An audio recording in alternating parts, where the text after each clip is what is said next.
ng Sunshine Media Network Intics. Headlines News Blast.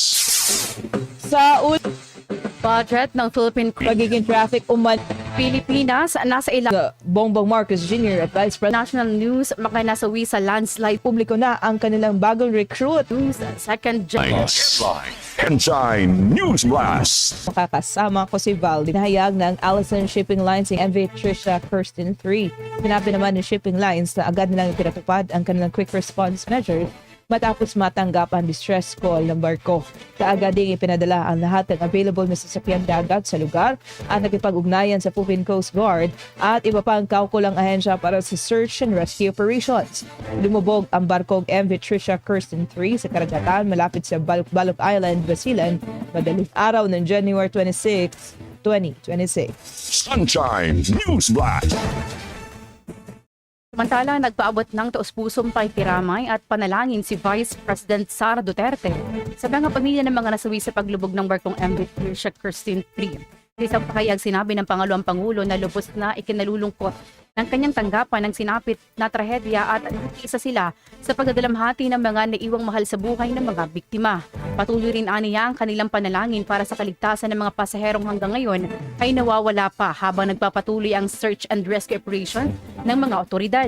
Kasabay nitong muling pinaalalahanan ng Pangalawang Pangulo ang publiko na tungkol sa kahalagahan ng kaligtasan sa paglalakbay dagat. Kabilang sa kanyang mga paalala ang palaging pagsuot ng life jacket, pag-iwas sa paglalayag kapag masama ang panahon, pagsunod sa mga patakaran ng kapitan at crew at pagtiyak na hindi overloaded ang mga sasakyang pangdagat. Lumubog ang MV Trisha Kirsten 3 sa karagatang malapit sa Balok Island, Basilan noong Lunes, January 26, 2026.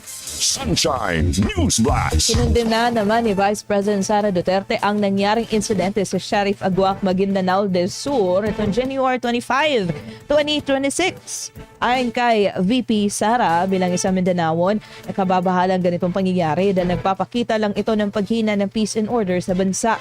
Dagdag pa ng Pangalawang Pangulo, hindi normal at hindi dapat binabalwala ang paggamit ng rocket-propelled grenade o RPG sa mga pampublikong lugar. Nananawagan ngayon si VP Sara na magsagawa ng investigasyon upang malaman kung paano nangyari, paano napunta ang RPG sa mga sospek. Matatandaan na patay ng mga pulis at sundalo ang 3 armadong lalaki na umatake sa convoy ni Mayor Ahmad Ampatuan Sr. Sa ambush na sugatan din ang 2 escort ng alkalde. Agad naman silang sinugod ng mga emergency responder sa Bangsamoro Regional Hospital. Sunshine News Blast.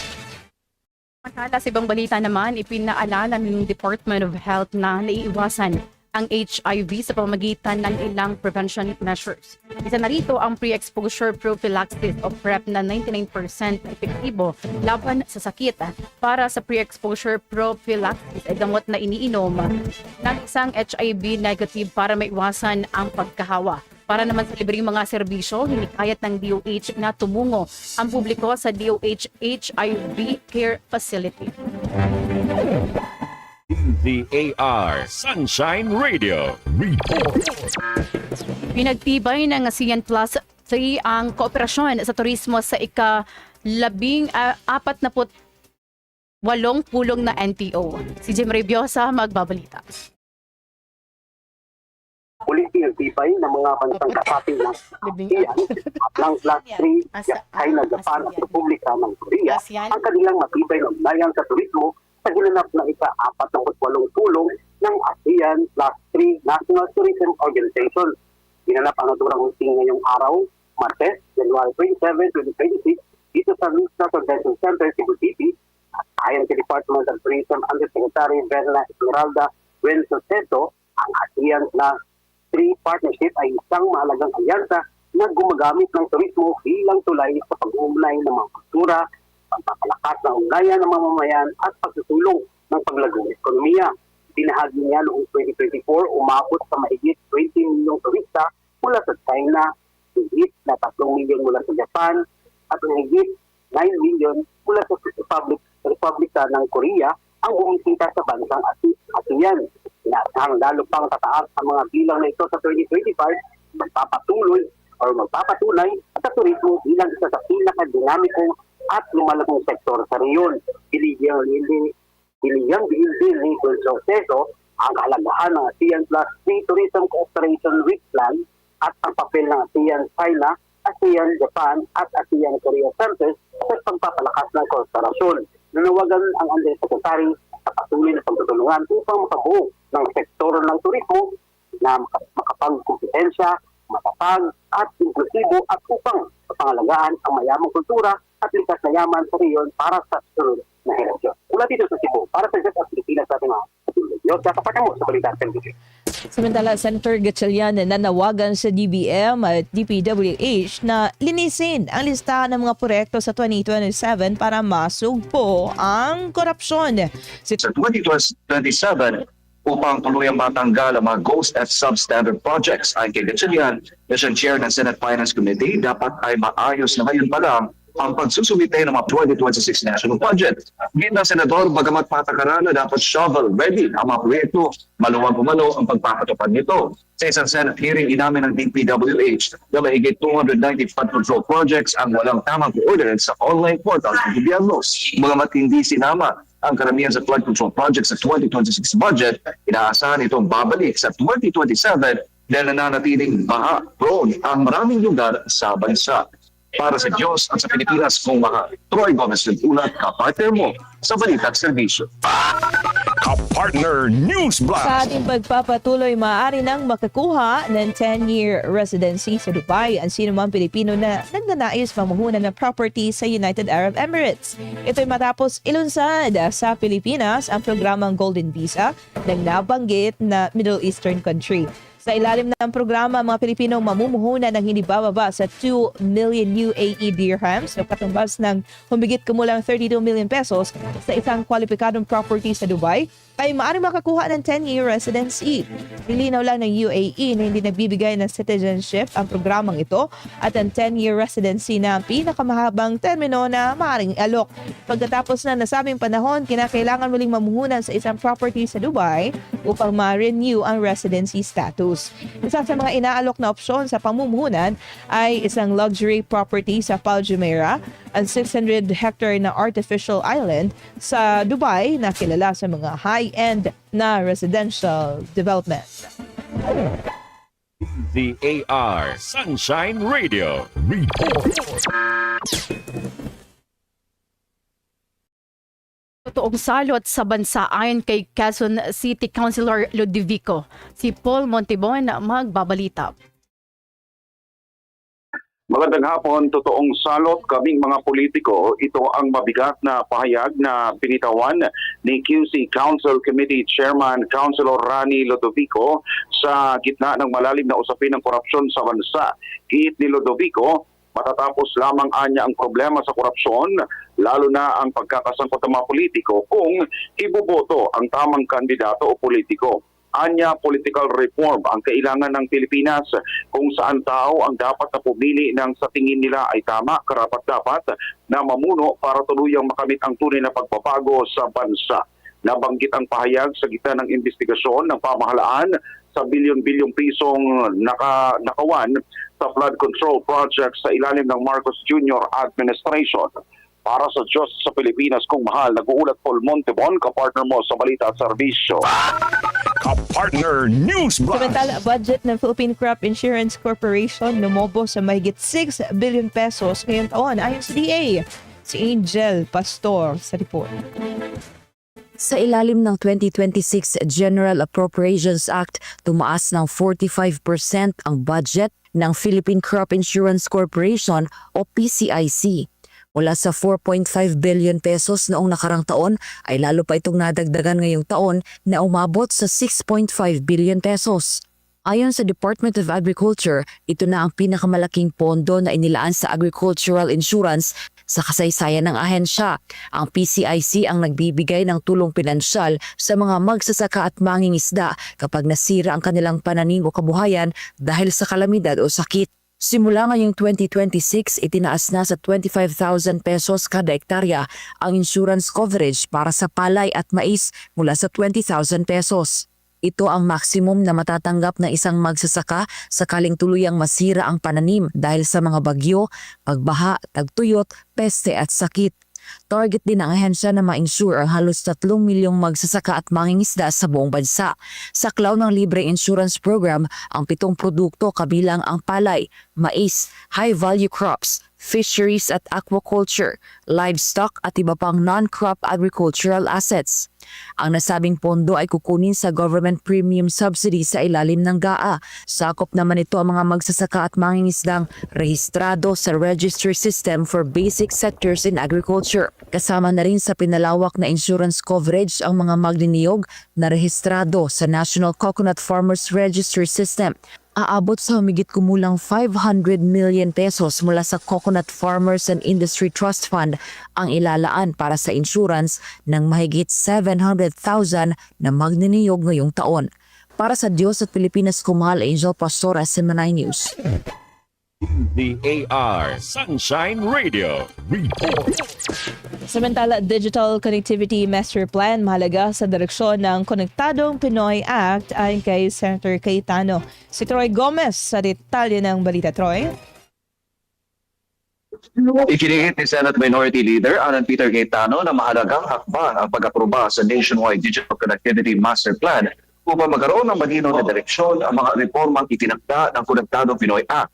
Noong ika-26 ng Enero taong 2026, inaprubahan ni Paulo Ferdinand Marcos Jr. ang master plan na layong palawakin ang maasahan at ligtas na internet connection, lalo na sa mga lugar na matagal nang kulang sa serbisyo. Ayon kay Cayetano, bagamat binubuksan ng batas ang sektor sa mas maraming internet providers at mas murang serbisyo, mananatiling limitado ang epekto nito kung walang malinaw na pangmatagalang plano. Binigyan din ng senador na mahalaga ang modernong teknolohiya sa mas mabilis na transaksyon sa gobyerno, mas mataas na transparency at mas maayos na serbisyong pampubliko, kabilang na ang libreng wifi sa mga paaralan. Dagdag pa niya, ang maayos na implementasyon ng master plan ang susi upang maramdaman ng publiko ang benepisyo ng mga umiiral na digital laws. Para sa Diyos at sa Pilipinas kung mahal, Roy Gomez Nagulat, kapartner mo sa Baliktad Serbisyo. Kapartner News Blast. Ang katotohanan ng isang malakapaniyam ng SMNA News kay Davao City 1st District Councilor Tech Ocampo. Ibinindig nito na nagkakaroon lang ng traffic sa Davao City kung may nangyaring aksidente o may ginagawa sa kalsada. Sunshine News Blast. Nagkakaroon ng traffic pag may mga aksidente. Pangalawa, nagkakaroon ng traffic kung may ginagawa sa kalsada, may inaayos. Tulad dito sa may Matina, MacArthur Highway, binungkal na naman ng DPWH yung asphalt nila dyan sa sa gitna ng kalsada. Those are the reasons na nakikita ko na nagkakaroon ng traffic. Pero other than that, on normal situations, wala naman talagang traffic. Si Davao City 1st District Councilor Tech Ocampo sa panayam ng SMNA News. Sa katunayan nga, ayon kay Councilor Ocampo, dahil walang traffic sa Davao City, ay may mga litrato ng EDSA ang ginagamit bilang patunay umano na traffic sa Davao City. Ayon sa 14th edition ng TomTom Traffic Index, ika-12 umano sa global rankings ang Davao City at ika-4 sa Asia. Nangunguna pa ito sa Pilipinas ayon sa kanila. Samantala, ang second most traffic congested naman sa Pilipinas ay ang Manila. Taklaw sa 14th TomTom Traffic Index ang mahigit 500 lungsod sa 62 bansa. Sunshine News Blast. Naniniwala si Batangas 1st District Representative Leandro Leviste na nasa ilalim ng de facto martial law ang Pilipinas ngayon. Hindi man nagkapormal na idineklara, ngunit malinaw na nararamdaman ng karamihan. Marami nga lang ang nananatiling tahimik dahil sa takot na makasuhan, lalo na nakikita na mga kritiko ng administrasyon ang unang sinasampahan ng kaso habang ang ilang kaalyado ay pinapalampas lamang. Dahil dito may mga batas na naipapasa ng walang sapat na debate at may bilyon-bilyong pisong pondo sa budget na hindi na kinukwestiyon. Ganito rin anya ang nangyari noong panahon ng martial law ni dating Pangulong Ferdinand Marcos Sr. Ngunit marami-rami rin anya ang lumaban sa diktadura. Samantala, tinanggap ni Leviste bilang positibong hakbang ang panukalang imbestigahan ang kanyang kumpanya. Posibleng simulan ng House Committee on Legislative Franchises ang isang multipropyo na investigasyon kaugnay ng prangkisa ng kanyang kumpanyang SP New Energy Corporation o SPNEC. Sunshine News Blast. Samantala, ibinahagi ng Malacanang na back to normal na ang kalagayan ni Pangulong Bongbong Marcos Jr. Ito'y matapos dinala sa ospital noong January 22, 2026 at madiagnose ng diverticulitis o sakit sa bituka. Ayon pa sa Presidential Communications Office, bumalik na sa trabaho ang Pangulo. Pinabulaanan na rin ng PCO ang balitang sasailalim sa isang surgery ang Pangulo dahil sa nabanggit na health condition. Sumasambulat sa buong Pilipinas. Sunshine News Blast. Handa, narito ang ilang paalala kung sakaling tumama ang lindol. Maghanda ng emergency kits na may lamang flashlight, pito, first aid kit, tubig at pagkain.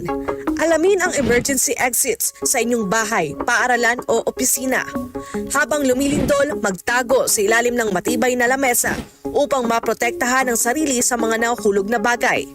Lumayo sa mga bintana at mabibigat na gamit na maaring mahulog. Kung ikaw ay nasa labas, lumayo sa mga gusali, puno o poste na maaaring matumba. Kung ikaw ay nagmamaneho, itabi at ihinto ang sasakyan at lumabas. Pagkatapos ng lindol, gamitin ang hagdan sa paglabas ng gusali at huwag gumamit ng elevator.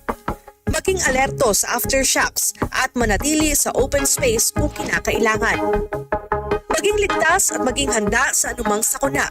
Ang paalalang ito ay hatid sa inyo ng SMNI. Sunshine News Blast. Muling nagbabalik ang Sunshine News Blast. The AR Sunshine Radio Report. Samantala, 15 senador nagkaisa laban sa paninita sa China Embassy. Si Troy Gomez sa report. Troy? 15 senador mula sa iba't ibang partido ang lumagda sa isang resolusyon na kumukundina sa mga pahayag ng Chinese Embassy na bumabating ko sa mga ospisyal at institusyon ng Pilipinas kaugnay ng pagtatanggol sa soberanya at karapatang pandagat ng bansa.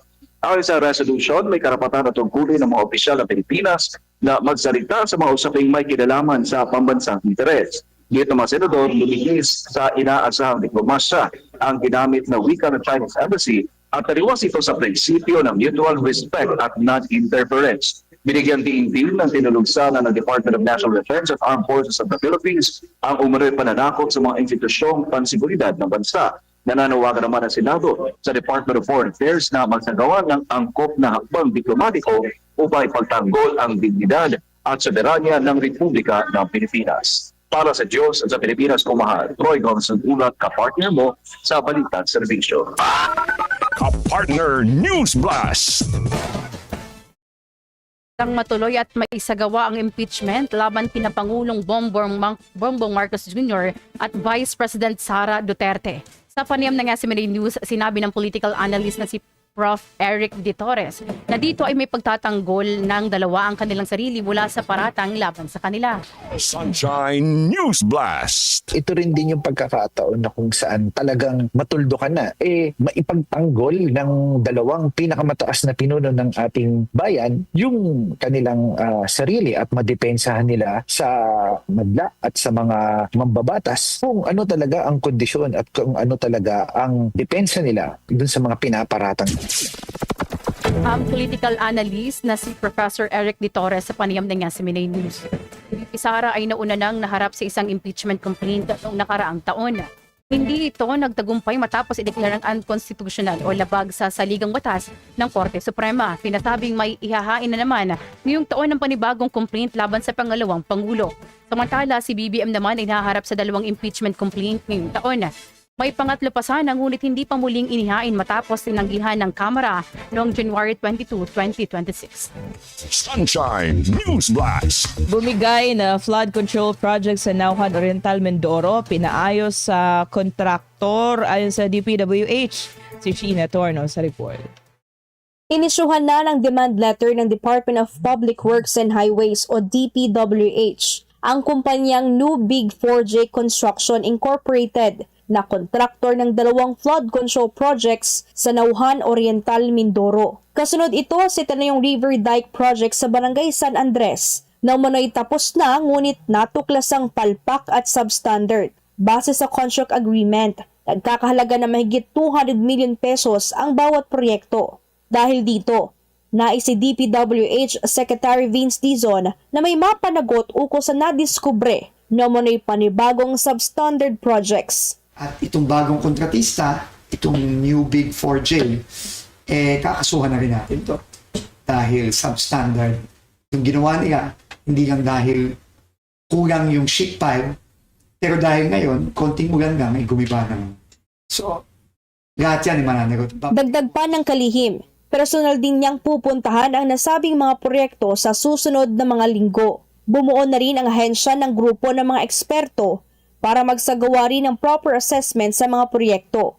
Nitong nagdang araw, mismong sa Oriental Mindoro Governor Bons Dolor ang nag-inspeksyon sa kung saan nadat na nitong sira-sira ang mga proyekto. Matatandaang nauna na rin kinasuhan ng DPWH ang mga nasa likod ng umano'y ghost flood control projects sa mag-asawang Tubig River, Sitio Dique, Barangay Apitong Section sa Nauhan Oriental, Mindoro, kung saan nagpakulong sa siyam na mga DPWH Mimaropa official. Ngunit kasalukuyan pa rin pinaghahanap ng pamahalaan si dating Ako Bicol Representative Zaldico at mga opisyal ng SunWest Corporation na sangkot sa umano'y maanumalyang proyekto. Para sa Diyos at sa Pilipinas kung mahal. Ito si Sheena Torno, SMNI News. Sumasambulat sa buong Pilipinas. Sunshine News Blast. International News Blast. Umabot na sa 17 ang nasawi sa nangyaring landslide sa West Java, Indonesia nitong weekend. Ayon sa Indonesian Disaster Mitigation Agency, nangyari ang pagguho ng lupa sa Pasir Laguna Village dahil sa tuloy-tuloy na malakas na ulan. Nasa 30 bahay ang natabunan habang 73 ang nawawala sa kabilang ang 23 opisyal na Indonesian Navy. Bahagya ring natagalan at nahirapan ang rescue operations dahil sa masamang panahon. Sports News Blast. Nakatakdang maglaro para sa Farm Fresh Foxes ang 6 sa 10 off-season signings ng Strong Group Athletics para sa 2026 PBL season. Ang mga ito ay sina Maylin Paat, Via General, playing assistant coach na si Remy Palma, Amy Hernandez, Ara Galang at Royce Tubino. Dahil dito may natural outside hitter ng Foxes dahil kay Tubino, natural opposite spiker kay Paa, two-way spiker kay Galang, 2 middle blockers kina Palma at Hernandez at isang libero kay General. Ang 4 naman na natitirang SGA signings ay mapupunta sa Zeus Thunderbells gaya na Nachi Saet, Ces Robles, Rene Peñafel at Karen Verdeflor. Mula Farm Fresh naman ay maglalaro na si Rachel Ann Dakis para sa Zeus. Magkakaroon na sila ng reunion ni Jovelyn Gonzaga na dati nitong teammate sa rebranded na Signal Super Spiker. Showbiz News Blast. Nahan ng K-pop second generation girl group na A-Pink ang magiging initial schedules ng kanilang 2026 The Origin A-Pink Tour sa Asia. Sa inilabas na poster kasunod ng kick-off sa February 21 hanggang 22 sa 2026 sa Seoul, South Korea ay tutungang A-Pink sa Taipei, Taiwan sa March 7. Susundan nito ng Macau sa March 21, Singapore sa April 4 at Kaohsiung, Taiwan sa April 11. Sa ngayon ay hindi pa tiyak kung may Manila leg sa naturang Asian Tour. Sumasambulat sa buong Pilipinas. Sunshine News Blast. Ang salita ng Ama sa pamamagitan ng hinirang na anak ng Diyos, Pastor Apollo C. Kibuloy. In Philippians 2:12, wherefore, my beloved, as ye have always obeyed, not as in my presence only, but now much more in my absence, work out your own salvation with fear and trembling. Kaya nga mga minamahal ko, kung paano ang inyong laging pagsunod na hindi lamang sa harapan ko, kundi bagkus pa ngayong ako'y wala, ay lulubusin ninyo ang gawain ng inyong sariling pagkaligtas ng may takot at panginig. Sunshine News Blast. Samantala mga kapartner, samahan si